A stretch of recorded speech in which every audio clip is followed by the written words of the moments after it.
দীর্ঘ সময় ধরেই তার গবেষিত ফিকা, হাদিস ও ইসলামী আইন বিশ্বের মুসলিম দেশগুলোর পাঠ্য বইয়ে পড়ানো হয়। তিনি উপমহাদেশ জুড়ে একজন প্রখ্যাত ইসলামী চিন্তাবিদ। বলছিলাম মুফতি মোহাম্মদ আব্দুল মালিকের কথা, যিনি সদ্যপ্রয়াত সাবেক প্রধানমন্ত্রী ও বিএনপি চেয়ারপারসন বেগম খালেদা জিয়ার জানাজা নামাজে ইমামতি করেছেন। রাষ্ট্রীয়ভাবে এমন গুরুত্বপূর্ণ এই জানাজা অনুষ্ঠানে ইমামতির দায়িত্ব পালন করার পর নতুন করে আলোচনা এনেছে এই আলেমকে, যিনি উপমহাদেশ জুড়ে একজন প্রখ্যাত ইসলামী চিন্তাবিদ হলেও বাংলাদেশের সাধারণ মানুষের কাছে দীর্ঘদিন তুলনামূলকভাবে কমই পরিচিত ছিলেন। মুফতি মোহাম্মদ আব্দুল মালিক, যিনি মুসলিম বিশ্বে হাদিস ও ফিকা শাস্ত্রের একজন সুপ্রতিষ্ঠিত আলেম। তিনি দীর্ঘদিন ধরে ইসলাম শিক্ষা, গবেষণা ও দাওয়াতি কর্মকাণ্ডের সঙ্গে যুক্ত রয়েছেন।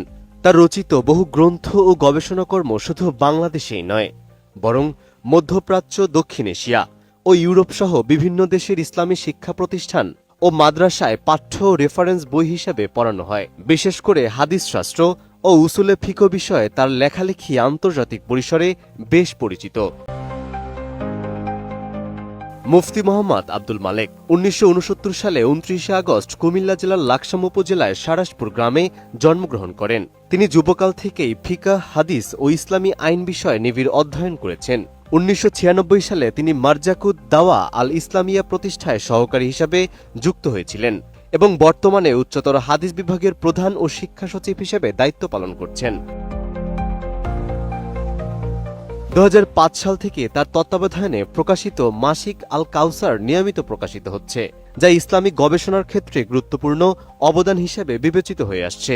ইসলামী শিক্ষা ও গবেষণায় তার বিশেষ অবদান রয়েছে। তিনি বিশ্বখ্যাত ইসলামী পণ্ডিত মুফতি বিচারপতি তাকি ওসমানীর শিষ্য ছিলেন এবং সৌদি আরবের ইমাম মুহাম্মদ ইবনে সাইদ ইসলামিক ইউনিভার্সিটিতে বিশিষ্ট হাদিস ও ইসলামী আইন পণ্ডিত শেখ আব্দুল ফাতাহ আবু গুদ্দার তত্ত্বাবধানে ২ বছর গবেষণা করেছেন।